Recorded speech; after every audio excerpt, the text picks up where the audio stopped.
International standards తో quality education అందిస్తుంది futuristic edu initiatives. ఎందుకు మీకు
నమస్తే, వెల్కమ్ టు ఐ డ్రీమ్స్.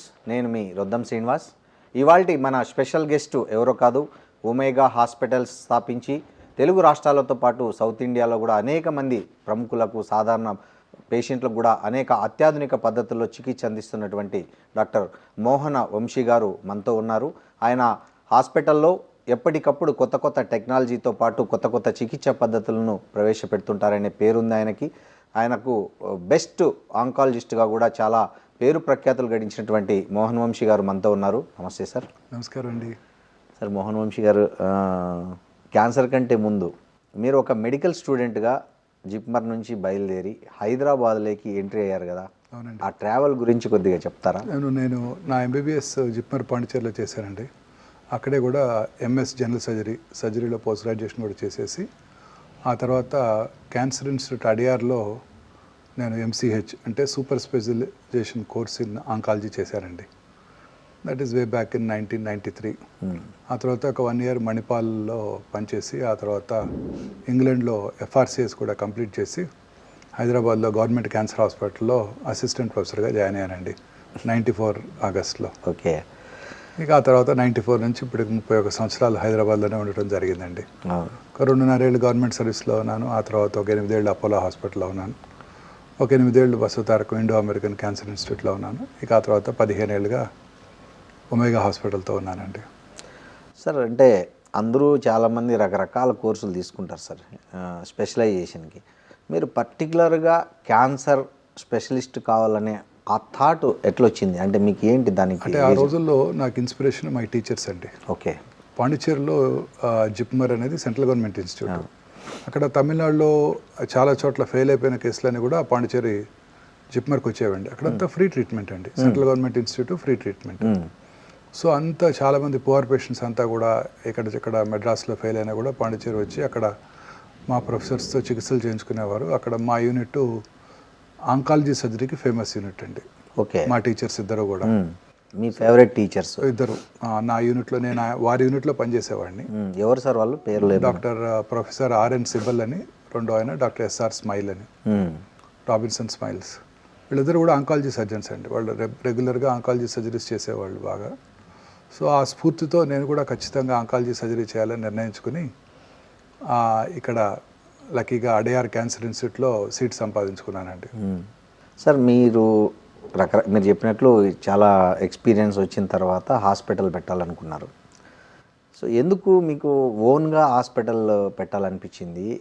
ఈ పేరు ఎట్లా, ఒమేగా అనే పేరు మీరు ఎట్లా ఆలోచించారు? ఓన్గా రీజన్? నేను వీఆర్ వర్కింగ్ ఇన్ వసతితారకం హాస్పిటల్. అక్కడ లైక్ మైండెడ్ కొలీగ్స్ అందరూ కలిసి మనకుగా మన దీంతో మన దృష్టితో ఒక హాస్పిటల్ పెట్టాలనుకొని కొంతమంది కొలీగ్స్ వచ్చి అప్పుడు ఆ పక్కనే చిన్న బిల్డింగ్ దొరికితే అక్కడ క్యాన్సర్ హాస్పిటల్ పెట్టామండి.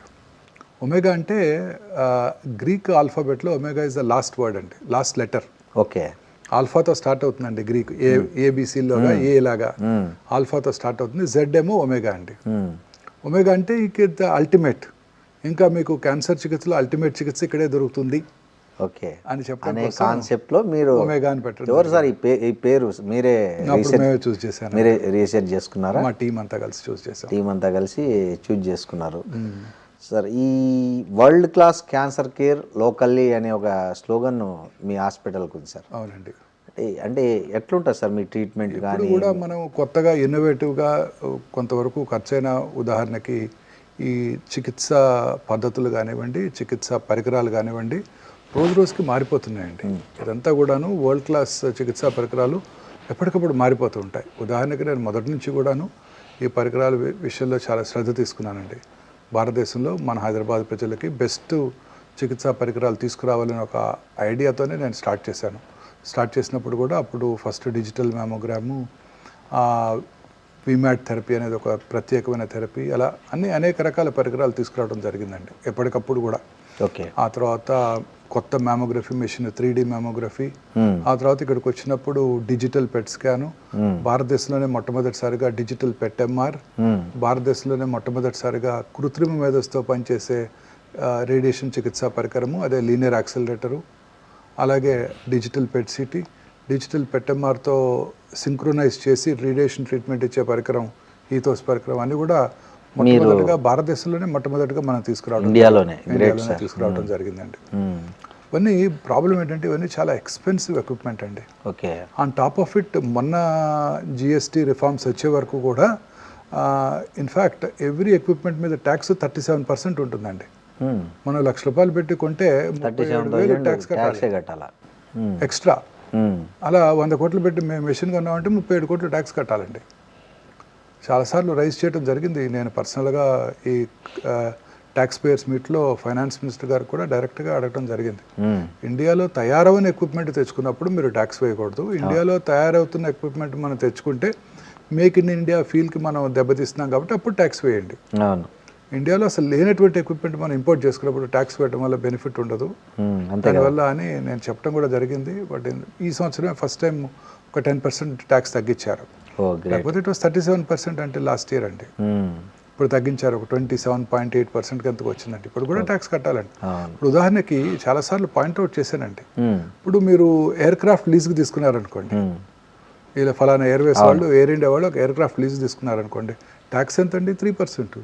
వేరే క్యాన్సర్ అంటే 27%. ఎయిర్ క్రాఫ్ట్ కొన్నారనుకోండి, ట్యాక్స్ అంతే.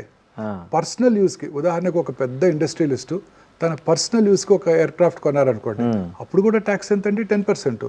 చాలా చీప్గా సార్. చాలా చీప్ అండి. ఆ పెట్రోల్ కూడా చాలా చీప్ అంట కదా సార్, మామూలు పెట్రోల్. మనకు ఐడియా లేదు కానీ ఇది మాత్రం చీపేనండి. 10%ఏనండి. ఓకే, 10%. మనమేమో ప్రజలకు ఉపయోగపడే రేడియేషన్ ఎక్విప్మెంటు, దట్టు ఆయుష్మాన్ భారత్లోను ఆరోగ్యశ్రీలో కూడా ఈ రేడియేషన్ ఇవ్వాల్సి ఉంటుంది తక్కువ ఖర్చులో. వాటికి ఇప్పటికి కూడా 27.8% ట్యాక్స్ వేస్తున్నారండి. లగ్జరీ ఎయిర్ క్రాఫ్ట్ తెప్పించుకున్నా కూడా 10% ఓన్ యూజ్ కి. ప్రజలకు ఉపయోగపడే ప్రజారోగ్యానికి సంబంధించి వాడే ఎక్విప్మెంట్ మాత్రం 27.8% ట్యాక్స్ ఇప్పటికీ కూడా అదే ట్యాక్స్ కడుతున్నామండి. ఆశ్చర్యంగా లేదు? చాలా ఆశ్చర్యంగాను విషాదంగాను ఉంది సార్. విషాదంగా కూడా ఉంది. అంతే కదా సార్? వెరీ ట్రూ అండి. అదే కదా సార్, విషాదంగా కూడా ఉంది. అవును సార్. ఇంకోటి మీరు ఎప్పుడు చెప్తుంటారు, early detection is the key అని చెప్తుంటారు. వెరీ ట్రూ అండి. సో మన ఇండియాలో కానీ అంటే ఆల్మోస్ట్ ఆల్ మన డెవలప్డ్ కంట్రీస్, డెవలపింగ్ కంట్రీస్లో ఈ ప్రజల్లో ఈ అవగాహన రాకపోవడానికి ఎక్కడ అసలు ల్యాబ్సెస్ ఎక్కడ ఉన్నాయి సార్? యాక్చువల్గా మెయిన్ ఎందుకు ఆల్మోస్ట్ ఆల్ మీ దగ్గరికి తెలిసి ఉంటుంది, 3rd స్టేజ్ 4th స్టేజ్లోనే ఎక్కువ మంది వస్తారు. దట్ ఈవెన్ ఎడ్యుకేటెడ్, బాగా చదువుకున్న వాళ్ళు కానీ, రిచ్ పీపుల్ కానీ, వాట్ ఎవర్ ఇట్. సో ఎందుకు ఈ గ్యాప్ బాగా ఉంది ఇండియాలో అని నాకు అనిపిస్తుంది. ఒకటి భయం, 2 అపోహలు. ఓకే, ఫస్ట్ భయం, ఫోఫో అంటాం ఇప్పుడు, fear of finding out. Test చేయించుకుంటే అని ఉంటుందేమో, ఉంటే డిటెక్ట్ కదా, ముందుగా గుర్తిస్తే క్యూర్ అవుద్దన్న ఆయన తెలిసినా కూడా భయం. ఎందుకు టెస్ట్లు ఎందుకు మనకి? లేదా నాకు ఉండదేమో ఆశ, ఆప్టిమిజం, ఆశ. టెస్ట్ చేయించుకోవాలంటే చాలా మంది ఇప్పుడు భారతదేశంలో ఈ భయంతోనే చేయించుకోవట్లేదండి పరీక్షలు. చాలా మంది వస్తుంటారు, అసలు భయం. ఇప్పుడు కొత్తగా ప్రివెంటివ్ క్యాన్సర్ స్క్రీనింగ్ వచ్చేసిందండి. అవును సార్. మన మధ్య మిస్టర్ నిఖిల్ కామత్ వారు ప్రముఖ బిజినెస్ పర్సన్, అవును, వారు మిస్టర్ బిల్ గేట్స్తో ఒక పోడ్కాస్ట్ చేశారు. ఆ పోడ్కాస్ట్లో బిల్ గేట్స్ గారు చెప్తారు వారికి, నేను ప్రతి సంవత్సరం టెస్టులు చేయించుకుంటాను, అవును, తప్పనిసరిగా విటమిన్స్ వాడుతుంటాను రెగ్యులర్గా, దానికంటే డౌన్ సైడ్ లేదు.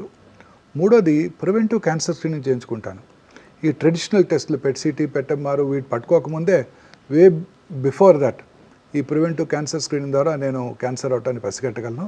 ఈ ఒక్క డిసీజే కదా మనం కాంకర్ చేయలేకపోయాం అని అంటారు. అదే టెస్ట్ ఇప్పుడు హైదరాబాద్లో అందుబాటులోకి వచ్చినప్పటికీ చాలామంది చేయించుకోవడానికి భయపడుతున్నారు.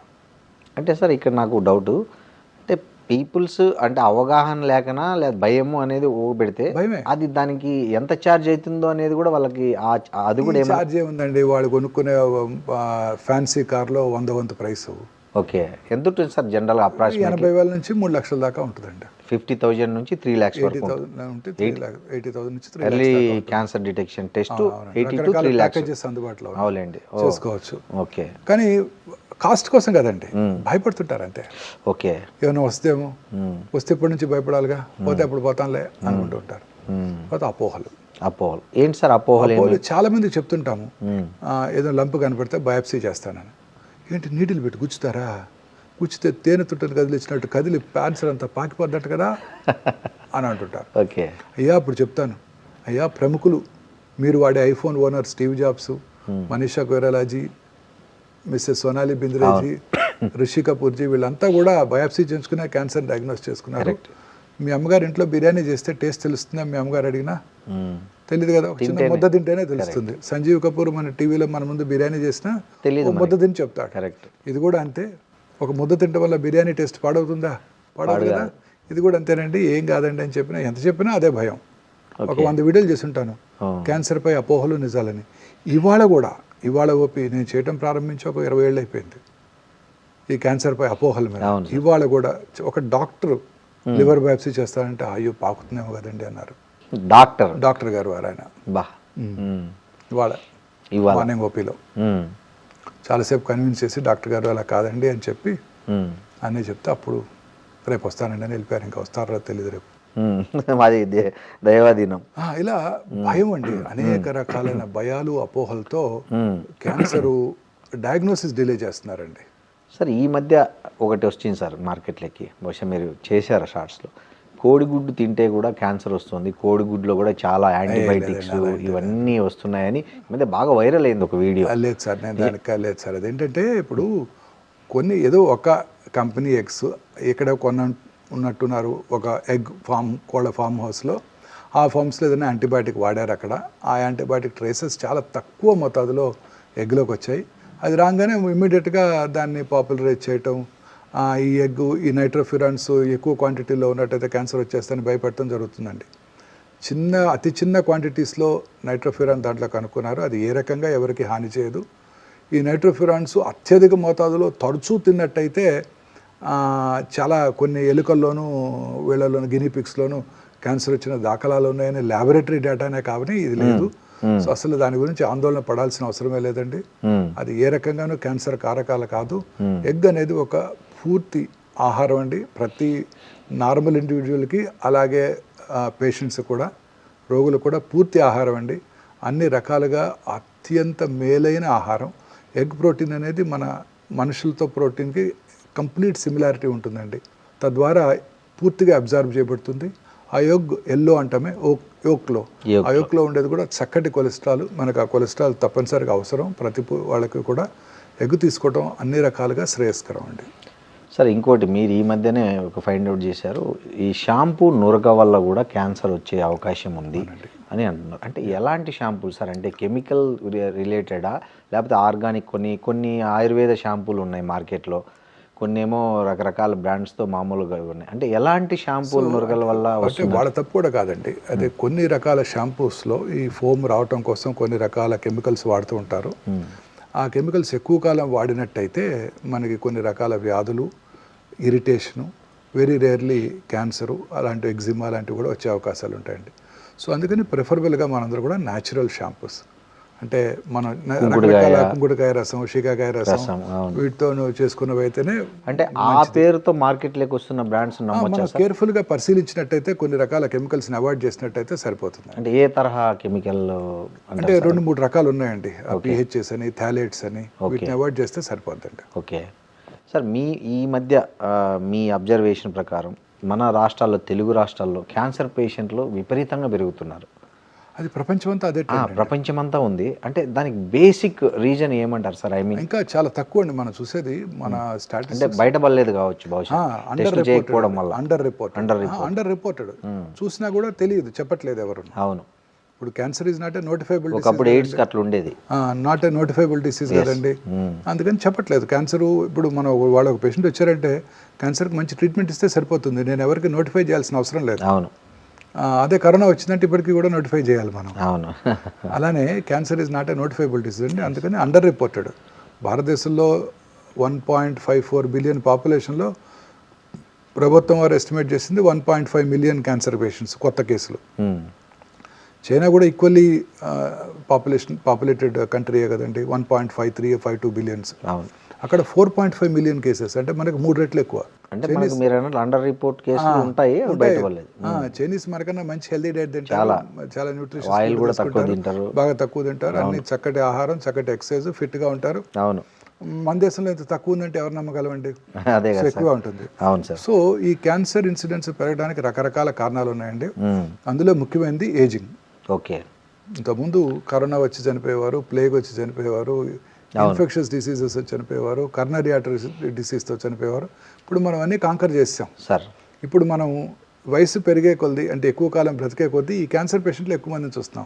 కరెక్ట్. ఏజ్ ద్వారా కూడా క్యాన్సర్ వస్తుంది. వయసు పెరిగే కొద్ది జనరల్గా మీరు అన్నారు ఇందాక, అంటే ప్రతి ఒక్కరూ క్యాన్సర్ పరీక్షలు చేయించుకోవాలి తప్పనిసరిగా. అంటే ఏ ఏజ్ నుంచి ఎవరి ఇయర్ చేయించుకుంటే బెటర్ అంటారు సార్ మీరు? అంటే కొన్ని రకాల క్యాన్సర్స్, ఉదాహరణకి స్త్రీలు 40 ఏళ్ళు వచ్చాక రిస్క్ ఫ్యాక్టర్స్ లేనప్పటికీ కూడా ప్రతి 2 నుంచి 3 సంవత్సరాలకు ఒకసారి మ్యామోగ్రఫీ పరీక్ష, సంవత్సరానికి ఒకసారి వారి లేడీ డాక్టర్తో చిన్న పరీక్ష, గైనకలాజికల్ టెస్టింగు, అవసరమైతే ప్యాప్స్మియర్ టెస్టు. పురుషులు 50 దాటాక సంవత్సరానికి ఒకసారి పిఎస్ఏ టెస్టింగు. స్త్రీలు 50 దాటాక ప్రతి సంవత్సరం మ్యామోగ్రఫీ పరీక్ష 65 ఏళ్ళు వచ్చే వరకు రెగ్యులర్గా చేయించుకోవాల్సి ఉంటుందండి. సార్, ఈ మార్కెట్లో ముఖ్యంగా ఆడపిల్లలకు సర్టన్ ఏజ్ లోపల మూడు సార్లు ఒక వ్యాక్సిన్ వేయించుకుంటే క్యాన్సర్ రాదనేది ఒకటి ఉంది. దాని మీద చాలామంది పాజిటివ్గా మాట్లాడుతున్నారు, కొంతమంది నెగిటివ్గా మాట్లాడుతున్నారు. సో ఫ్యాక్ట్ ఏంటి సార్? అంటే ఫ్యాక్ట్ ఏంటంటే అది హ్యూమన్ పాపిలోమాటస్ వైరస్ ఇన్ఫెక్షన్ వల్ల గర్భసంచి ముఖద్వార క్యాన్సర్ వస్తుందని సైంటిస్టులు గట్టిగా ప్రూవ్ చేయడం జరిగింది. సో ఆ హెచ్పివి వైరస్కి వ్యాక్సిన్ కనుక్కున్నారండి. ఆ హెచ్పివి వైరస్ స్త్రీలలోని ఆ సర్వైకల్ ఎపిథీలియం లోపలికి వెళ్ళిపోయి ఇమ్యూన్ మెకానిజమ్స్కి దొరకకుండా ఆ ఎపిథీలియంలోనే ఉంటుందండి. ఇమ్యూన్ మెకానిజమ్స్కి దొరకదు. ఇప్పుడు ఉదాహరణకి కరోనా ఇన్ఫెక్షన్ వచ్చిందంటే యాంటీబాడీస్ ప్రొడ్యూస్ అవుతాయి, నెక్స్ట్ టైం కరోనా వచ్చినప్పుడు మనకు కాపాడుతుంది అది. ఇది అలా కాదు. ఈ వైరస్ చాలా స్మార్ట్ వైరస్, ఇంటెలిజెంట్ వైరస్. అది సర్వైకల్ అంటే గర్భసంచి ముఖద్వార ఎపిథీలియం లోపలే ఉంటుందండి. బయట ఉండే బ్లడ్లోకి రాదు కాబట్టి, ఇమ్యూన్ మెకానిజమ్స్కి దొరకదు కాబట్టి దానికి యాంటీబాడీస్ డెవలప్ అవ్వవు. సో అందువల్ల రిపీటెడ్ వైరల్ ఇన్ఫెక్షన్ వల్ల ఈ క్యాన్సర్ వస్తుంది. ఓకే. సో ఇప్పుడు సైంటిస్టులు దానికి వ్యాక్సిన్ కనుక్కున్నారు. ఆ వ్యాక్సిన్ ఇచ్చినట్టయితే వాళ్ళలో యాంటీబాడీ టైటర్ పెరుగుతుంది. తద్వారా ఆ వైరస్ని నెక్స్ట్ టైం ఆ వైరల్ ఇన్ఫెక్షన్ వచ్చినప్పుడు దాన్ని కంట్రోల్ చేస్తుంది. సో తద్వారా క్యాన్సర్ రాకుండా చేసుకోవచ్చు. ఓకే. ప్రైమరీ ప్రివెన్షన్ చాలా బెటర్ టు useful అండి. పిల్లలకి వేయించడం అనేది ఖచ్చితంగా 10 అమ్మాయిలు నుంచి 14 ఏళ్ల మధ్యలో 2 డోసుల వ్యాక్సిన్ కనుక తీసుకున్నట్టయితే ఎప్పటికీ కూడా వారికి జీవితంలో ఈ క్యాన్సర్ వచ్చే అవకాశమే లేదండి. ఒకవేళ ఆ ఏజ్ దాటిపోయిన పిల్లలకి వేస్తే ఉపయోగం వేసుకోవచ్చండి. తర్వాత కూడా పెళ్లి కాకముందు వరకు కూడా 3 డోసులు తీసుకోవాల్సి ఉంటుంది. పెళ్ళైన తర్వాత కూడా తీసుకోవచ్చు. ముందుగా ఒకసారి పరీక్ష చేయించుకొని 1 సంవత్సరం పాటు ప్రెగ్నెన్సీ రాకుండా చూసుకున్నట్టయితే ఖచ్చితంగా వాళ్ళు కూడా వ్యాక్సిన్ తీసుకుంటే మంచిదండి. ప్రభుత్వం వారు ఇప్పుడు ఫ్రీగా ఈ సంవత్సరం నుంచి చిన్నపిల్లలందరికీ వ్యాక్సిన్ అందజేయబోతున్నారు. ఓ గ్రేట్ సార్. ఇది మొన్న ఈ మధ్య బడ్జెట్లో మన finance minister Mrs Nirmala Sitharaman తెలియజేయడం జరిగింది. సార్, ఒక మనిషికి క్యాన్సర్ ఉందని ఒక ప్రైమరీ సిమ్టమ్ ఏమన్నా తెలుసుకోవచ్చా sir? I mean without any అంటే ప్రాపర్గా కాకుండా ఇప్పుడు జ్వరం వస్తే ముందు ఎలా ఒళ్ళు నొప్పులు, దగ్గు, కొంచెం నీరసం ఎట్లా వస్తుందో. Cancer is a silent killer అండి. ఎటువంటి సిమ్టమ్స్ లేకుండా మేనిఫెస్ట్ చేస్తుంది. ఓకే. ఉదాహరణకు నోట్లో ఒక అల్సర్ ఉంటుంది. అల్సర్ క్రమం తప్పకుండా పెరుగుతూ ఉంటుంది కానీ నొప్పి కలిగించదు. ఓ చిన్న అల్సర్ ఉంటుందని ఉంటుంది, తగ్గుతుంది లేని అశ్రద్ధ చేస్తారే తప్ప మళ్ళీ ఆ ఫియర్ ఆఫ్ ఫైండింగ్ అవుట్ వల్ల భయపడే డాక్టర్ దగ్గరికి వెళ్లకుండా తిరుగుతూ ఉంటారు. తగ్గిపోద్దులే అనుకుంటా అలా అశ్రద్ధ చేస్తుంటారు. సో అలాగే అనేక రకాల సిమ్టమ్స్, కొంచెం హెడేకు, ఉదాహరణకి బ్రెయిన్ ట్యూమర్తో స్టార్ట్ చేద్దాం. హెడేక్ రావటం, మైల్డ్ హెడేక్, కంటి చూపు వలన హెడేక్ వచ్చింది అనుకుంటారే తప్ప ఈ బ్రెయిన్ ట్యూమర్ వల్ల వచ్చిందని అనుకోరు. అలా క్రమం తప్పకుండా హెడేక్ పెరుగుతూ ఉంటుంది. ఆ తర్వాత వామిటింగ్స్ రావటం, తల తిరగటం, కొంచెం డ్రౌజీగా అయిన తర్వాతనే డాక్టర్ దగ్గరికి వెళ్ళటం జరుగుతూ ఉంటుంది. అలాగే ఓరల్ క్యాన్సర్స్ చాలా కామన్ క్యాన్సర్. ముఖ్యంగా భారతదేశంలోని సదర్న్ ఏరియాస్లోని పురుషుల్లో ఇది చాలా కామన్ క్యాన్సర్ అండి. చిన్న నోట్లో చిన్న అల్సర్ రావటం, అది క్రమం తప్పకుండా పెరుగుతూ ఉంటాం. నొప్పి ఉండదు కాబట్టి అశ్రద్ధ చేస్తారు. అల్సర్ నుంచి బ్లడ్ కూడా వస్తుంటుంది, ఆయన కూడా అశ్రద్ధ చేస్తుంటారు. కొన్నిసార్లు బోన్ కూడా తినేస్తుంది, అప్పుడు వస్తారు డాక్టర్ దగ్గరికి. అలాగే నోట్లో కానీ నాలుక మీద కానివ్వండి ఎరుపు తెలుపు మిళితమైన ప్యాచెస్ ఉంటాయి.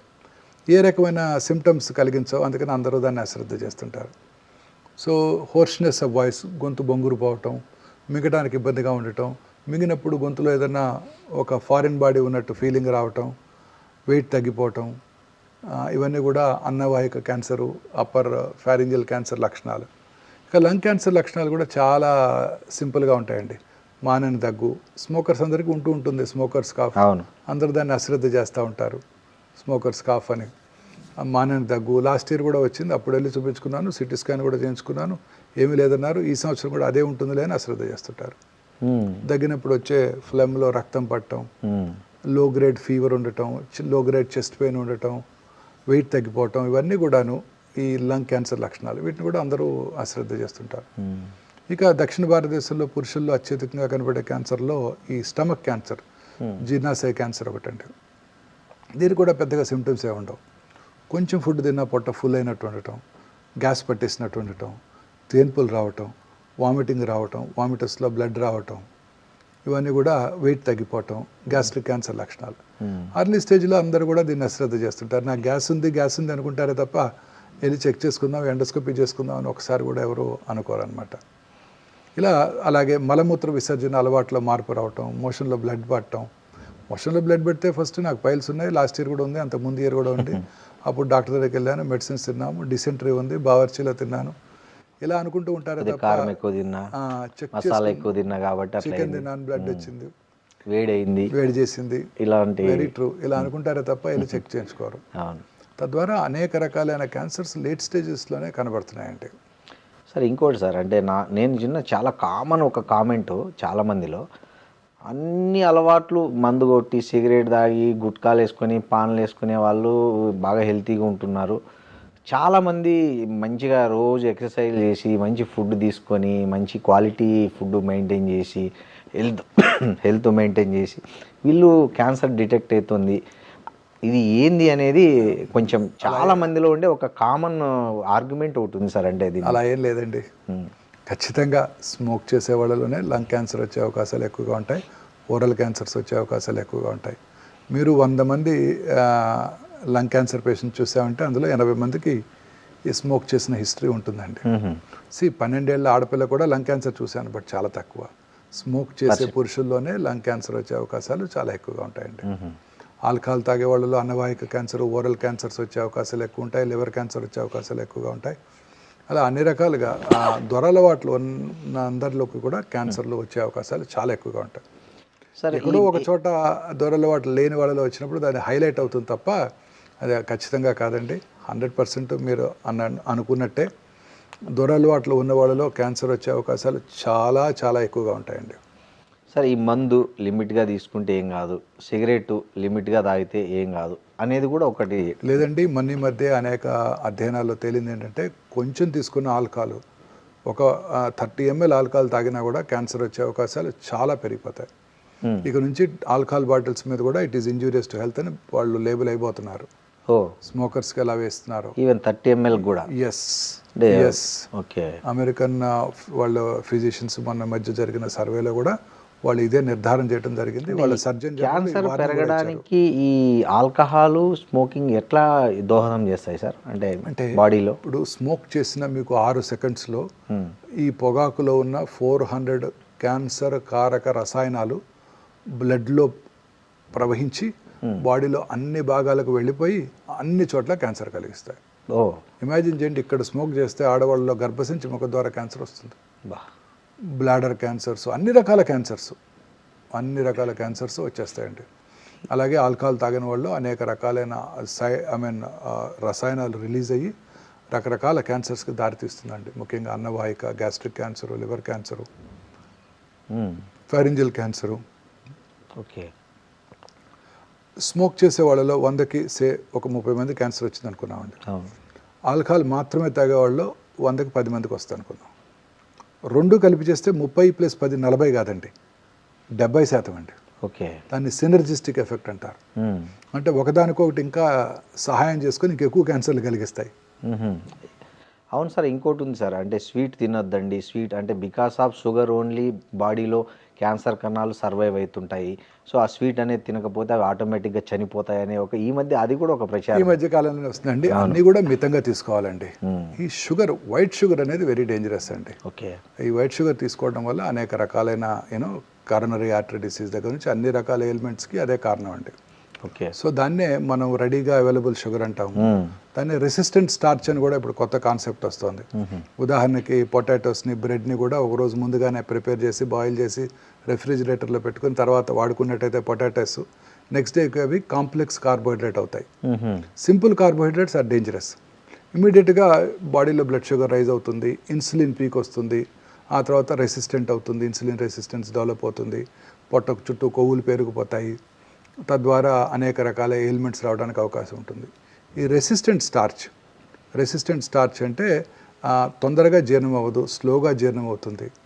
ఈ మన చిలకడ దుంపలు అంటారు, స్వీట్ పొటాటో, ఇవన్నీ కూడా రెసిస్టెంట్ స్టార్చెస్. ఇవన్నీ కూడా రెసిస్టెంట్ స్టార్చెస్, కాంప్లెక్స్ కార్బోహైడ్రేట్స్ మనకి చాలా యూస్ఫుల్గా ఉంటాయి. 2 వర్డ్స్ మీరు నెక్స్ట్ ఫ్యూ డికెట్స్ వినబోతున్నారండి సార్. ఒకటి ఇన్ఫ్లమేషను, రెండోది గట్ మైక్రోబియం. అంటే ఈ రెండు కూడా మన హెల్త్కి చాలా ఇంపార్టెంట్ అండి. ఒకటి గట్ మైక్రోబియం, మన పేగుల్లో ఉండే హెల్దీ బ్యాక్టీరియా, ఇవి డిస్టర్బ్ అయినప్పుడు అనేక రకాలైన టాక్సిన్స్ ఉత్పన్నమవుతాయండి. అవి అనేక రకాలైన రోగాలకు కారణమవుతాయి, అన్ని రకాల రోగాలకు కూడా. సో మన గట్ మైక్రోబియం డిస్టర్బ్ అవ్వకూడదు. ఈ ప్రీబయాటిక్స్ అంటాం చూడండి, అలాగే ప్రోబయాటిక్స్ అంటాం, ఇవన్నీ కూడా మన గట్ మైక్రోబియంని చక్కగా ఉంచి మనకి అన్ని రకాల వ్యాధుల్ని రాకుండా చేస్తాయండి. ఓకే. అలాగే ఇన్ఫ్లమేషన్ అంటే తెలుగులో దాని కరెక్ట్ వర్డ్ లేదండి, వాపు అంటాం. ఇన్ఫ్లమేషన్ అంటే ఆ డిస్టర్బెన్స్ ఆఫ్ ద ఎపిథీలియం అండి. ఇప్పుడు ఇన్ఫ్లమేషన్ వల్లనే కరోనరీ ఆర్టరీ డిసీజెస్ రావడానికి అవకాశాలు ఉంటాయి. ఈ ఇన్ఫ్లమేషన్ అనేది చాలా ఇంపార్టెంట్. ఈ ఇన్ఫ్లమేషన్ అనేది అన్ని రకాల జబ్బులకి మూల కారణం. ఇన్ఫ్లమేషన్ తగ్గించడానికే మనం ప్రయత్నం చేస్తుంటారు. ఉదాహరణకి రిఫైన్డ్ ఆయిల్స్. మా చిన్నప్పుడు రిఫైన్డ్ ఆయిల్స్ అంటే చాలా పాపులర్. ఇందులో కొలెస్ట్రాల్ తక్కువ ఉంటుంది, ఫ్యాట్స్ తక్కువ ఉంటాయి, మనకి చాలా హెల్దీ ఆయిల్ వాడుకుంటూ ఉండేవాళ్ళం. బట్ రిఫైన్డ్ ఆయిల్స్లో ఉండే ఆ రిఫైన్డ్ ఆయిల్స్ తయారు చేసే క్రమంలో వాడే కెమికల్స్ అనేక రకాలైన ఇన్ఫ్లమేషన్కి దారితీస్తాయి. అవి కరోనరీ ఆర్టరీ డిసీజ్కి దారితీస్తాయి, క్యాన్సర్లకు కూడా దారితీస్తాయి. ఓకే. అలా అనేక ఇప్పుడు అందుకని న్యాచురల్ ఫుడ్స్, మనం కోల్డ్ ప్రెస్డ్ ఆయిల్స్, అట్లా ట్రెండ్ అట్లా మారిపోయింది.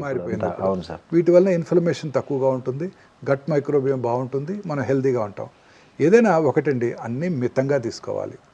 కార్బోహైడ్రేట్స్, ఫ్యాట్స్, అలాగే ప్రోటీన్స్, సమతుల ఆహారం, సమతుల్యమైన ఆహారం తీసుకుంటే ఏ జబ్బులు రావండి.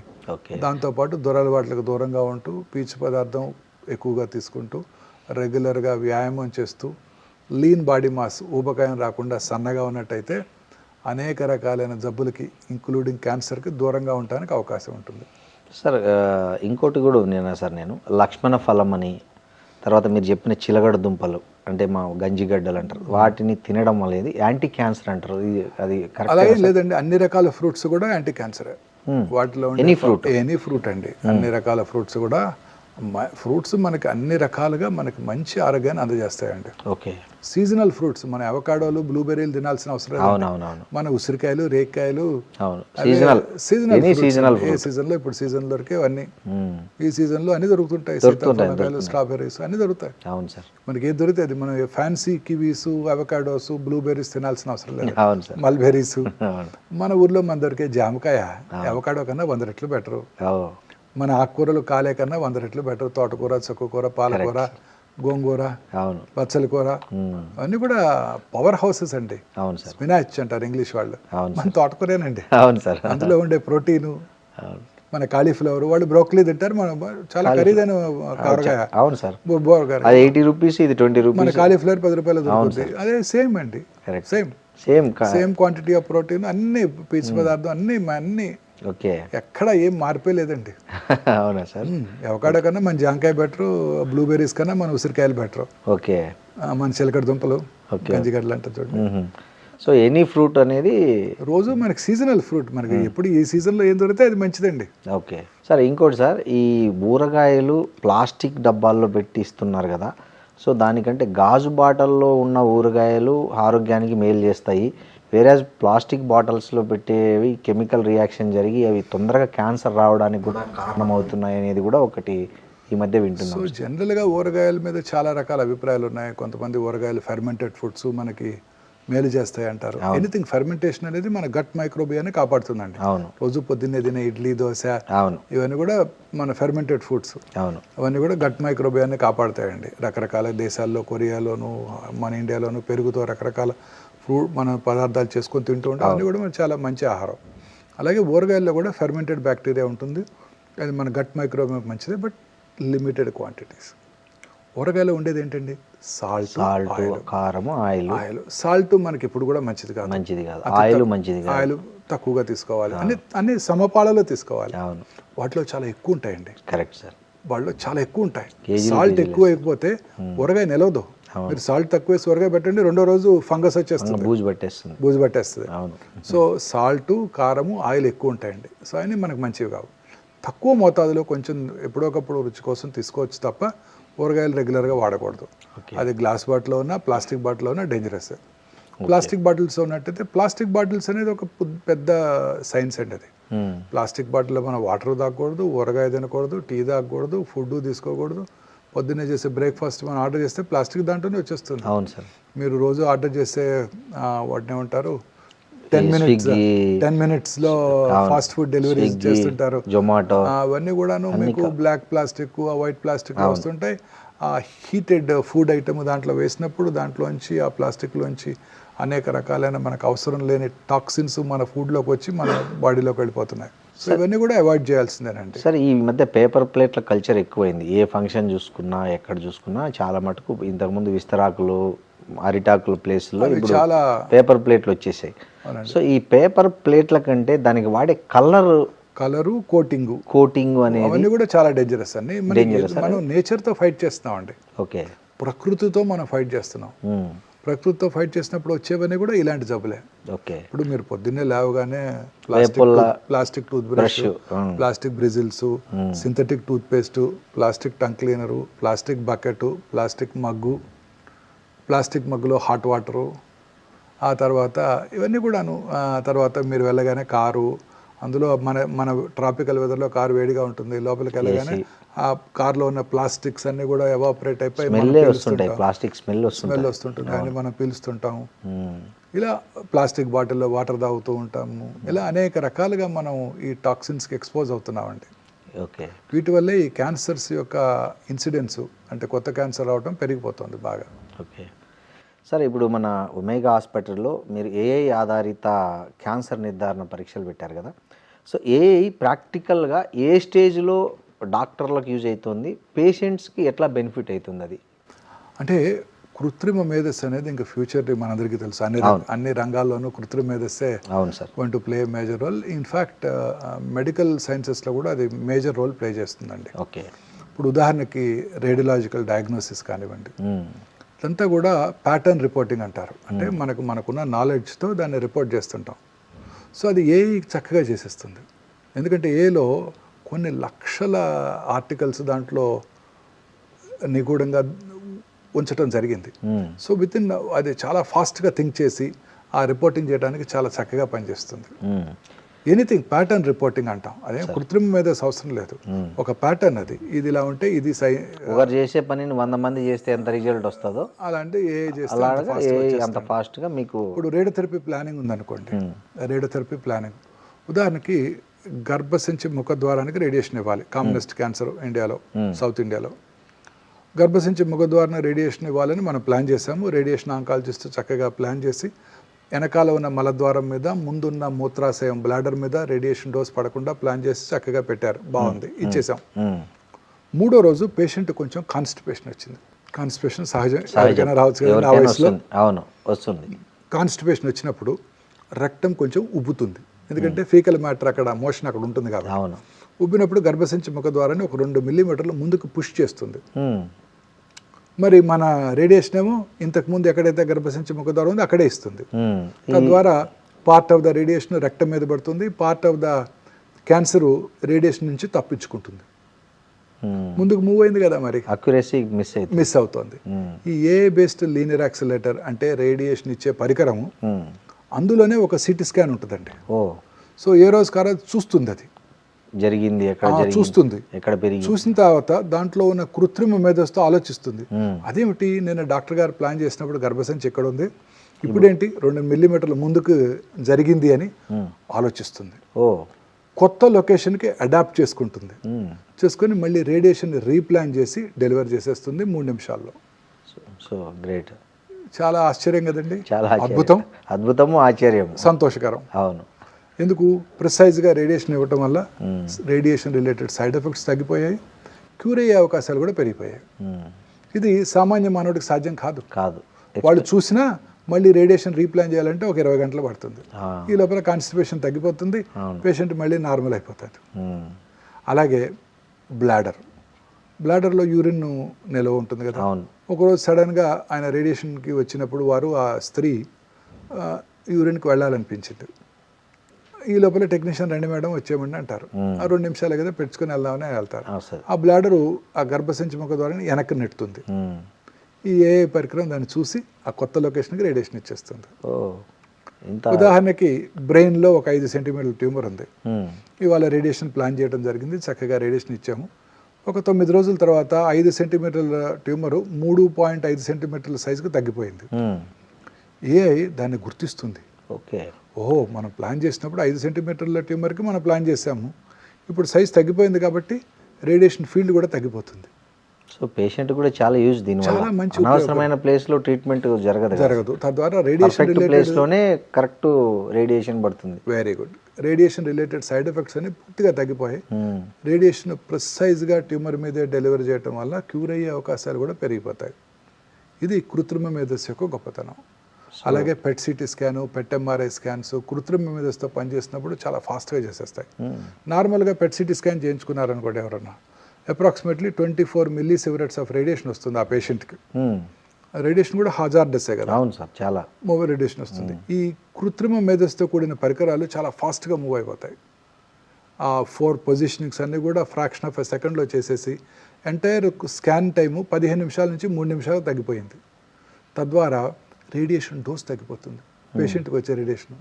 సో కృత్రిమ మేధస్సుతో పనిచేసే ఈ పెట్ సిటీ స్కాన్స్ చాలా ఫాస్ట్గా మూవ్ అవటం వల్ల పేషెంట్కి వచ్చే రేడియేషన్ ఎక్స్పోజర్ బాగా తగ్గిపోతుంది. దానివల్ల సైడ్ ఎఫెక్ట్స్ కూడా చాలా తగ్గిపోతాయి. ఇలా అన్ని రకాలుగా మనకు ఉపయోగపడిపోతుందండి. పెథాలజీ, డయాగ్నోసిస్, అంతా ప్యాటర్న్ రిపోర్టింగ్. ఇప్పుడు అంతా వాటిని డిజిటలైజ్ చేస్తున్నాము. స్లైడ్స్ని డిజిటల్ పెథాలజీ ల్యాబ్లో వాటిని మనం లోడ్ చేసినప్పుడు అది చక్కగా మన సిస్టమ్ మీద ఉంటుంది. దేశంలో ఏ పెథాలజిస్ట్ కావాలని 1 సెకండ్లో ఆ స్లైడ్ చూడగలరు. యాక్సెస్ ఇస్తే సరిపోతుంది. ఓకే, ఇప్పుడు మీరు మూవీ యాక్సెస్ ఇచ్చినట్టు కరెక్టే. సేమ్ ఇక్కడెక్కడో హైదరాబాద్లో ఉండి అమెరికా నుంచి యాక్సెస్ ఇస్తాడు, మనం కీ కొడితే మనకు ఆ మూవీ వచ్చేస్తుంది, చూసేస్తాం. సేమ్ అలానే అక్కడ ఢిల్లీలోనో అమెరికాలో ఉన్న పెథాలజిస్ట్కి మనం ఈ వాట్సాప్ మెసేజ్ పెట్టేస్తే వాళ్ళ సిస్టంలో మన ఈ స్లైడ్ని చూసేసి మనకు ఒపీనియన్ ఇచ్చేస్తున్నారు. అలాగే ఏఐ కృత్రిమ మేధస్సు కూడా దాన్ని ఉపయోగం చేసేస్తుంది. తద్వారా చాలా సులభంగా మనం రిపోర్ట్ చేయగలుగుతున్నాం. ఇప్పుడంటే అమెరికా పంపించి అక్కడ పెథాలజిస్ట్తో చూపించాలంటే ఈ స్లైడ్స్ చాలా టైం అండ్ ఎక్స్పెండిచర్. ఇప్పుడు అట్లే జస్ట్ వాట్సాప్లో లింక్ పంపిస్తారు, వాళ్ళ సిస్టంలో వాళ్ళు కూర్చొని చూసి మనకి ఒపీనియన్ చెప్తారు. Matter of hours, minutes and అదే కరెక్టే సార్. సార్ అంటే సర్జికల్ ఆంకాలజీలో మీరు ప్రాధాన్యత ఇచ్చే 3 ప్రిన్సిపల్స్ ఏమి అంటే open surgery versus laparoscopic or robotic, ఏ కేసుల్లో మీరు ఏది సజెస్ట్ చేస్తారు జనరల్గా మీ దగ్గరికి వచ్చే పేషెంట్స్కి? మన సజెషన్ కాదండి, అది ఆ లొకేషన్ ఆఫ్ ద ట్యూమర్ని బట్టి ఆధారపడి ఉంటుంది. ఓకే, ఉదాహరణకి హెడ్ అండ్ నెక్ క్యాన్సర్ ఉందనుకోండి, అంతా ఓపెన్ సర్జరీ జరుగుతూ ఉంటుంది. ఈ లాప్రోస్కోపిక్ సర్జరీ అనేది థొరకోస్కోపిక్ సర్జరీ, లేదా ఇవన్నీ కూడా కొన్ని రకాల థైరాయిడ్ ట్యూమర్స్కి, అలాగే చెస్ట్లో ఉండే ట్యూమర్స్కి దాన్ని థొరకోస్కోపిక్ సర్జరీ అంటారు, వ్యాట్స్ అంటారు. అవును, వీడియో అసిస్టెడ్ థొరకోస్కోపిక్ సర్జరీ. తర్వాత పొట్టలోని ఆర్గన్స్ అన్నిటి కూడా లాప్రోస్కోపిక్ సర్జరీ చేస్తుంటాం. కొన్ని స్పెషల్ సిచ్యువేషన్స్లో, ఉదాహరణకి ఈ రోబో ఎక్కడ బాగా యూస్ఫుల్గా ఉంటుందంటేనండి, ప్రెసిషన్తో సూచర్ చేయాలి. చాలా డిఫికల్ట్ సూచరింగ్స్. ఉదాహరణకి రాడికల్ ప్రాస్టెటెక్టమీ తర్వాత ఇంత పెద్ద బ్లాడర్ ఆరిఫైస్ని చిన్న యూరిథ్రాక్ స్టిచ్ చేయాలి. మన చెయ్యి అక్కడికి అసలు రీచ్ అవ్వదు. మన నేరో పెల్విస్, మగవాళ్ళలో నేరో పెల్విస్లో రీచ్ అవ్వదు. రీచ్ అయినా సూచర్ చేయడం కష్టం అవుతుంది, అట్లా తిప్పడం కష్టం అవుతుంది. అలాంటి లొకేషన్స్లో robot is the best. Okay, అలాగే వాల్వ్ రిప్లేస్మెంట్ సర్జరీ, ప్రిసైజ్గా మనకి షివరింగ్ ఉండదు, ట్రెంబలింగ్ ఉండదు, చక్కగా అలా చేస్తాం, అలా ప్రిసైజ్గా తీస్తుంది. పెద్ద మాడిఫికేషన్లో 16 times ఇమేజెస్ చూస్తూ జాగ్రత్తగా సర్జరీ చేయడం జరుగుతుంది. అలాంటి చోట బాగా ఉపయోగపడుతుంది. కర్నరీ ఆర్టరీ బైపాస్ సర్జరీలో ప్రిసైజ్గా సూచర్ చేయాలి. ఎక్కడైతే సూచర్ చేయాలనుకుంటామో అక్కడ రోబోటిక్ సర్జరీ చాలా యూస్ఫుల్గా ఉంటుందండి. మిగతా చోట్ల robotic surgery, laparoscopic surgery same రోబోతో చేసినా లాప్రోస్కోపిక్ చేసినా. రోబోతో చేసినా మనమే చేస్తాం సర్జరీ, రోబో ఏం చేయదు, మనం ఇక్కడ కూర్చొని చేస్తాం. ఆపరేషన్ అంతా మీ చేతిలో, మన చేతిలోనే ఉంటుంది, ఎక్కడైనా ఒకటండి. ఈ ప్రెసిషన్తో సూచర్ చేయాల్సిన చోట, ముఖ్యంగా prostate surgery, valve replacements, coronary artery bypass grafts, ఇక్కడ రోబో చాలా యూస్ఫుల్గా ఉండబోతుంది. Okay sir, breast, lungs, gynaecological cancers బాగా పెరుగుతున్నాయని డేటా చెప్తుంది. మీరు జనరల్గా మీ హాస్పిటల్కి వచ్చే ఓపీడీలో మీరు ఏ ట్రెండ్ ఎక్కువ, ఈ మూడిట్లో ఏది ట్రెండ్ ఎక్కువ ఉందని? బ్రెస్ట్ అండ్ లంగ్ అండి. గైనకాలజికల్ క్యాన్సర్స్ అంటే గర్భసంచి ముఖద్వార క్యాన్సర్ నెంబర్ తగ్గిపోతుందండి. ఓకే, ఇప్పుడు 2010లో 2 లక్షల గర్భసంచి కొత్త క్యాన్సర్లు డయాగ్నోస్ చేసిన సందర్భం ఇవాళ 60-70 వేలు వచ్చేసింది, తగ్గిపోయింది. ఎందుకు సార్? అంటే వ్యాక్సిన్స్ రావటం, ప్రజల్లో పరిశుభ్రత అవగాహన పెరిగిపోవటం, హైజీన్ మీద, వాటి వల్ల గర్భసంచి ముఖద్వార క్యాన్సర్స్ బాగా తగ్గిపోయాయి. ఓకే, అలాగే బ్రెస్ట్ క్యాన్సర్ ఇన్సిడెన్స్ బాగా పెరిగిపోయింది. ఆ రోజుల్లో 2010లో 70-80 వేలు సంవత్సరానికి కొత్త క్యాన్సర్ కేసులు భారతదేశంలో డయాగ్నోస్ చేస్తున్నట్టయితే ఇప్పుడు more than 2,50,000 new breast cancer patients భారతదేశంలో డయాగ్నోస్ చేయబడుతున్నాయి. అంటే ప్రతి సంవత్సరం 20-30 వేలు ఎక్కువ అవుతాయంటే ఇంకా ఐసీఎంఆర్ వారి అంచనా ప్రకారమే, అంటే ఇంకా ఎక్కువగా ఉండబోతున్నాయి. అలాగే ఓవేరియన్ క్యాన్సరు, గర్భసంచిలో బాడీ క్యాన్సర్స్ అవి ఎక్కువ అవుతున్నాయి. సో బ్రెస్ట్, ఇప్పుడు కామనెస్ట్ క్యాన్సర్ స్త్రీలలో బ్రెస్ట్ క్యాన్సరు, ఆ తర్వాత ఇంకా ఓవేరియన్ క్యాన్సరు, సౌత్ ఇండియాలో గర్భసంచి ముఖద్వార క్యాన్సరు చాలా ఎక్కువగా చూస్తున్నాం. ప్రపంచం అంతా ఓవేరియన్ క్యాన్సరు, గర్భసంచి బాడీ క్యాన్సర్స్ ఎక్కువగా చూస్తున్నాం. అలాగే పురుషుల్లోనేమో హెడ్ అండ్ అంటే ఓవరాల్ ఒక సిస్టమ్ కనుక చూసుకున్నట్టయితే గ్యాస్ట్రో ఇంటెస్టైనల్ ట్రాక్, ఒకే ఆర్గన్ కనుక తీసుకున్నట్టయితే ఓరల్ క్యావిటీ క్యాన్సర్స్ ఎక్కువగా చూస్తున్నాం అండి, ముఖ్యంగా సౌత్ ఇండియాలో. అవును సార్, అంటే ఈ పిల్లలకు పాలు ఇవ్వకపోవడము, తల్లులు ఇంతకుముందు అయితే పాత తరంలో చాలా 2-3 ఏళ్ళు వచ్చే వరకు పిల్లలకు తల్లిపాలే ఆహారంగా ఉండేది మెయిన్ ప్రధానంగా. ఇప్పుడు కొత్త జనరేషన్లో వాళ్ళకున్న పరిమితులు, జాబ్స్, తర్వాత రకరకాల వల్ల అసలు వాళ్ళు 1 నెల 2 నెలలు కూడా అంటే బ్రెస్ట్ ఫీడింగ్ అనేది తగ్గిపోయింది. సో దానివల్ల ఏమన్నా క్యాన్సర్ ఎక్కువ? అలానే లేదండి, బ్రెస్ట్ క్యాన్సర్ ఇన్సిడెన్స్ పెరగడానికి రకరకాల కారణాలు ఉన్నాయి. ఓకే, మోస్ట్ ఇంపార్టెంట్ ఏంటంటే ఈ లేట్గా మ్యారేజ్ చేసుకోవటం, లేట్గా పిల్లలు కంటాం. ఓకే 30 సంవత్సరాల తర్వాత కనుక మొదటి కానిపోయినట్టయితే వాళ్ళలో రిస్క్ ఎక్కువ ఉంటుందండి. ఓకే. పిల్లలు లేని వాళ్ళకు కూడా రిస్క్ ఎక్కువ ఉంటుంది. లేట్గా పెళ్లి చేసుకోవటం, పెళ్లి చేసుకున్న ఈ కెరియరు, ప్రమోషన్స్, వీటితో జాబు, రెస్పాన్సిబిలిటీస్తో పిల్లల్ని లేట్గా కంటాం, వాళ్ళలో క్యాన్సర్ ఇన్సిడెన్స్ ఎక్కువగా ఉంటుందండి. అలాగే ఈ నైట్ టైం పనిచేసే వాళ్ళలో ముఖ్యంగా సర్కేడియన్ రిజం అంటే మన బాడీ యొక్క అలాం దెబ్బతింటుంది, నిద్ర అలాం. దానివల్ల మెలటోనిన్ అనే హార్మోన్ ఉత్పత్తి తగ్గిపోయి వాళ్ళలో ఈ బ్రెస్ట్ క్యాన్సరు, పురుషుల్లో ప్రాస్టేట్ క్యాన్సరు వచ్చే అవకాశాలు ఎక్కువగా ఉంటాయి. ఓకే. ఇవి చాలా ముఖ్యమైన కారణాలండి. తర్వాత అర్బన్ ఏరియాస్లో దురలవాట్లు స్త్రీలలో ఆల్కహాల్, స్మోకింగ్, అలాగే ఊబకాయం, ఇవన్నీ కూడా బ్రెస్ట్ క్యాన్సర్ ఇన్సిడెన్స్ పెరగడానికి దోహదం చేస్తున్నాయండి. ఇక బ్రెస్ట్ ఫీడింగ్ ఇవ్వకపోవటం వల్ల క్యాన్సర్ వస్తుంది అనుకునేది yes, to an extent yes.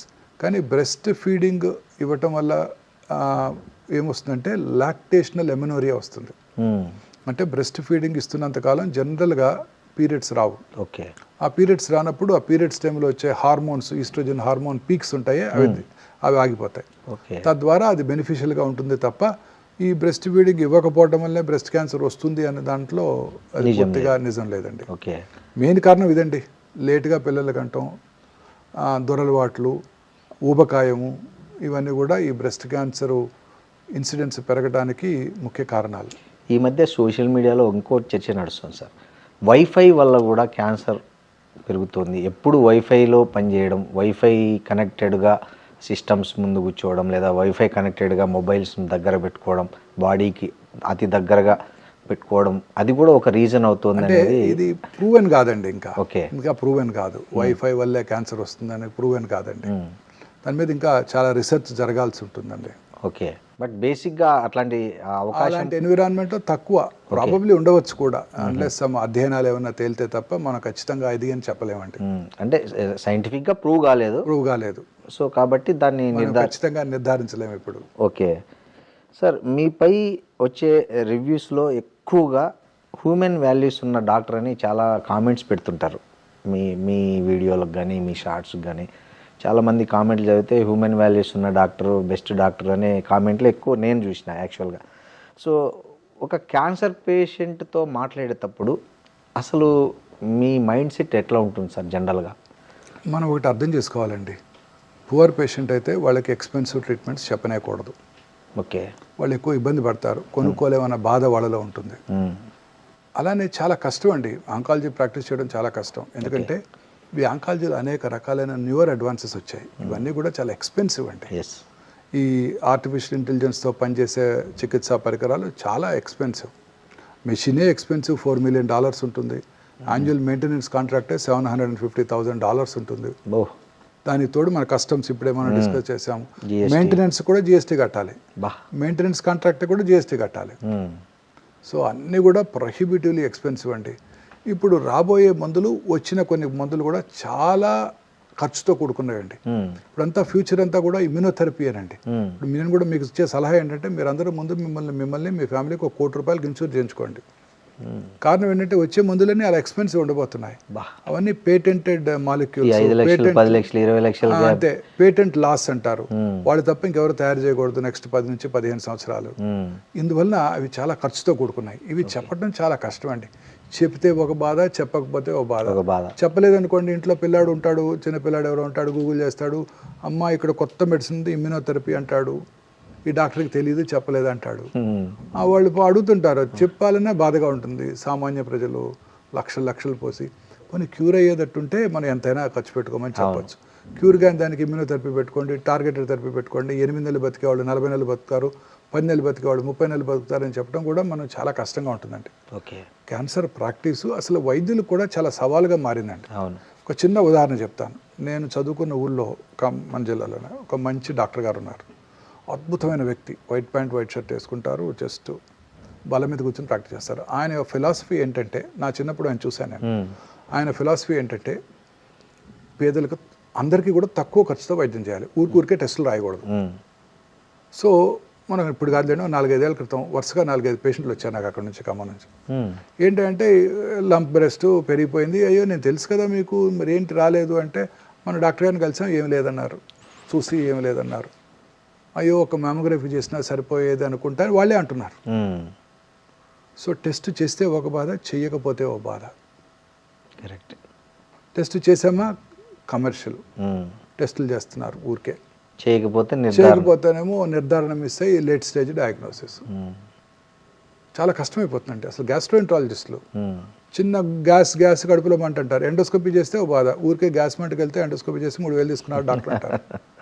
చేయకపోతే మొన్న మధ్య జరిగింది నాకు ఒక పేషెంట్, నాకు బాగా తెలిసిన పేషెంట్, కొంచెం లేట్గా వచ్చాడు. ఏంటయ్యా నేను తెలుసు కదా, ఎందుకు రాలేదు ముందంటే, ఎందుకు రాలేదు, నేను ఆ గ్యాస్ట్రోఎంట్రాలజిస్ట్ చుట్టూ తిరుగుతూనే ఉన్నాను కదా 2 నెలల నుంచి అంటున్నాడు. అతను కూడా నాకు మంచి మిత్రుడు, అతనికి ఫోన్ చేశాను, అదేంటి డాక్టర్ గారు ఇట్లా అయింది, మన తిడుతున్నాడు మిమ్మల్ని అని. తిట్టాడా, మంచిదిలే అన్నాడు. ఏమన్నా, ఓపిక వచ్చేసరికి 20 మంది కూర్చొని ఉంటారు, ప్రతి వాళ్ళ కంప్లైంట్ ఇదే, గ్యాస్.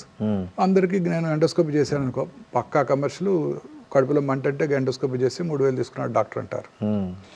అందుకని మందులు రాసిస్తాను. మళ్ళీ రెండోసారి వస్తే మెడిసిన్స్ మార్చి మళ్ళీ రాసిస్తా. మూడోసారి వస్తే అప్పుడు నేను ఎండోస్కోపీ చేస్తా.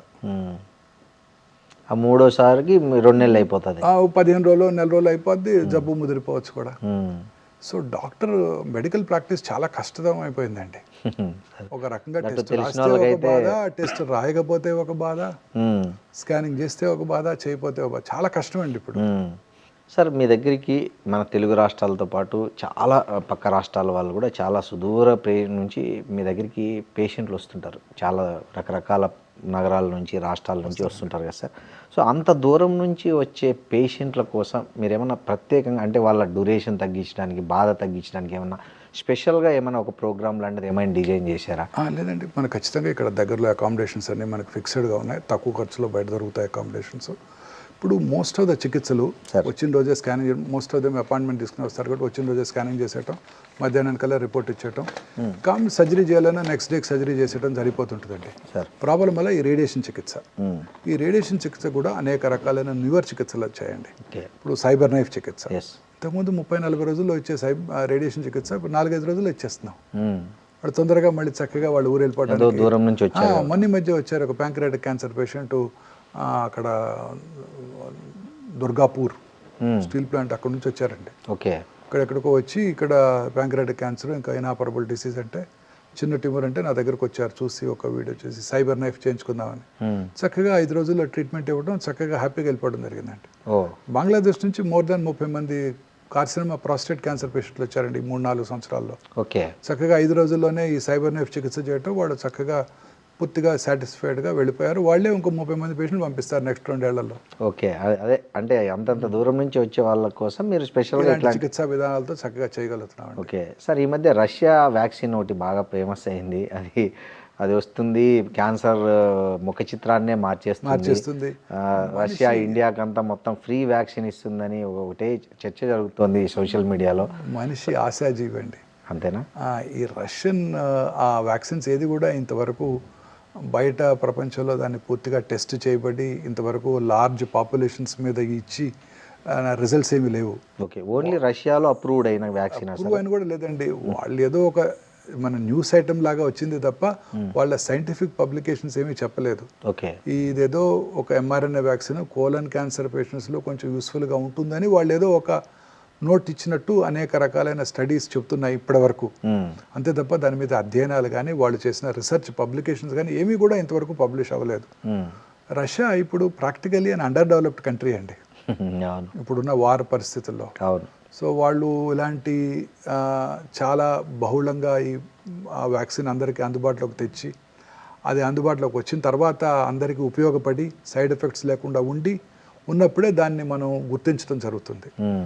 నా ఉద్దేశం సైంటిస్టులు అందరూ అనుకునేది ఏంటంటే ఇంకా చాలా సమయం ఉంది, అది ఇంకా ప్రూవెన్ బెనిఫిట్ లేదు అని అనుకుంటూ ఉన్నారు. ఓకే సార్, ఇంకోటి త్వరలో క్యాన్సర్కు 4 రకాల మందులు వస్తున్నాయి, వాటి వల్ల చాలా ఉపయోగం ఉండబోతుంది అనేది కూడా ఉంది. నిజంగా ఆ 4 మందులు ఉపయోగపడతాయండి డెఫినెట్గా. నేను ఇందాక చెప్పింది immunotherapy, nibs and knobs, mips and maps అంటారు. డెఫినెట్లీ అండి, ఇవన్నీ కూడా ఉపయోగపడబోతున్నాయండి. క్యాన్సర్ యొక్క ట్రీట్మెంట్ అంతా కూడా పూర్తిగా మారిపోతుందండి. ఎందుకంటే ఈ క్యాన్సర్ ట్రీట్మెంట్లో సైడ్ ఎఫెక్ట్స్ లేకుండా క్యాన్సర్ సెల్నే టార్గెట్ చేస్తూ ఇచ్చే మెడిసిన్స్, అలాగే క్యాన్సర్స్ని చంపేసే మన ఓన్ ఇమ్యూన్ మెకానిజమ్స్ని బాగా పుష్ చేసే మెడిసిన్స్ కూడా అందుబాటులోకి వస్తున్నాయి. సార్ ఎప్పటి లోపల రావచ్చు సార్ ఇవన్నీ మార్కెట్లో? అన్ని స్లోగా ఒక్కొక్క జబ్బుకి వచ్చేస్తున్నాయండి ఇప్పుడు. అవునా సార్? అంటే టోటల్గా అన్ని రావడానికి ఎంత టైం పడుతుంది? ఈ ప్రతి సంవత్సరం ఇదే వర్క్ అండి. ఓకే. ప్రతి కంపెనీ ఇదే వర్క్ చేస్తుంది. అనేక రకాలైన మాలిక్యూల్స్ ప్రతి నెల కొత్త కొత్త మాలిక్యూల్స్ అందుబాటులోకి వస్తున్నాయి. క్యాన్సర్ పూర్తిగా జెనెటిక్ డిసీజ్ అండి. కొన్ని జన్యుపరమైన మ్యూటేషన్ వల్ల క్యాన్సర్ వస్తుంది. ఆ మ్యూటేషన్స్ టార్గెట్ చేసే మెడిసిన్స్ కూడా అందుబాటులోకి రాబోతున్నాయి. సార్ ఇండియాలో ఇప్పుడు పెరుగుతున్న క్యాన్సర్ కేసులను ప్రభుత్వము ప్రైవేట్ రంగం కలిసి పనిచేసే తప్ప అది అదుపులోకి వచ్చే పరిస్థితి లేదు. నిజంగా అట్లాంటి ఒక పరిస్థితి ఏర్పడి ప్రభుత్వం ప్రైవేట్ భాగస్వామ్యంతో క్యాన్సర్ మీద యుద్ధం చేయాల్సి వస్తే ఫస్ట్ దేని మీద ఫోకస్ చేయాలంటారు? Early diagnosis. ఎర్లీ డయాగ్నోసిస్ క్యాన్సర్ని ముందుగా కనిపెట్టడం మీద ఫోకస్ చేయాలండి. ఓకే.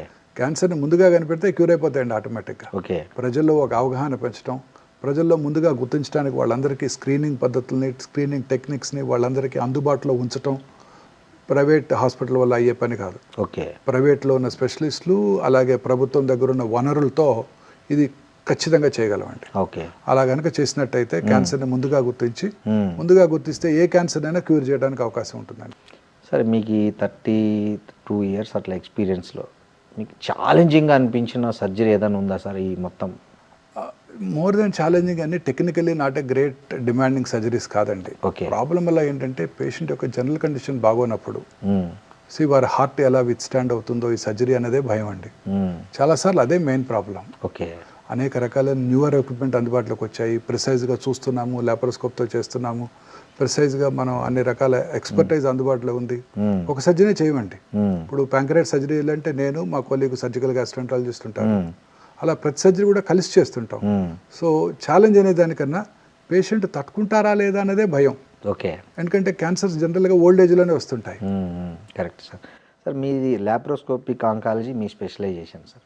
సో మామూలుగా మీ గ్యాస్ట్రిక్, కొలరెక్టల్ అలాగే రీనల్ ట్యూమర్లలో లాప్రోస్కోపిక్ ఓపెన్ సర్జరీ అనే దాంట్లో మీ డెసిషన్ ఎక్కడ షార్ప్గా దేని? మోస్ట్లీ అందరికీ లాప్రోస్కోపీ సర్జరీ చేయడమే జరుగుతుంటుందండి. కొన్నిసార్లు లోపల ఏమైనా అతుక్కొని ఉన్నా, ట్యూమర్ బాగా పెద్దగా ఉండి తీయలేకపోతున్నా అలాంటప్పుడు తప్ప 90% లాప్రోస్కోపిక్ సర్జరీతోనే చేయడం జరుగుతూ ఉంటుందండి. Okay.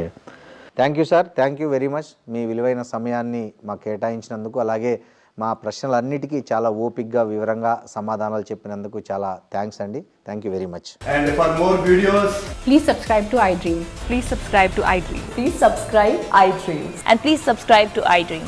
For more videos, subscribe to iDream. please like, share and subscribe to the channel. Congratulations, iDream. Subscribe to iDream. Subscribe to iDream. So subscribe to iDream Media. iDream team అందరికి huge congratulations. Please subscribe iDream Media. Please subscribe to iDream. Subscribe iDream. Please subscribe to iDream. iDream అంటే నా కళల ఛానల్ను subscribe చేసుకున్న నోరు తిరుగుతలేదు. మీరైతే గంట గుర్తు కొట్టండి. For more such videos, please subscribe to iDream. Subscribe to iDream. Please subscribe to iDream. Please subscribe iDream Media. Please do subscribe to iDream. Please subscribe to iDream Media. For best entertainment and information, please subscribe iDream. And don't forget to subscribe to iDream.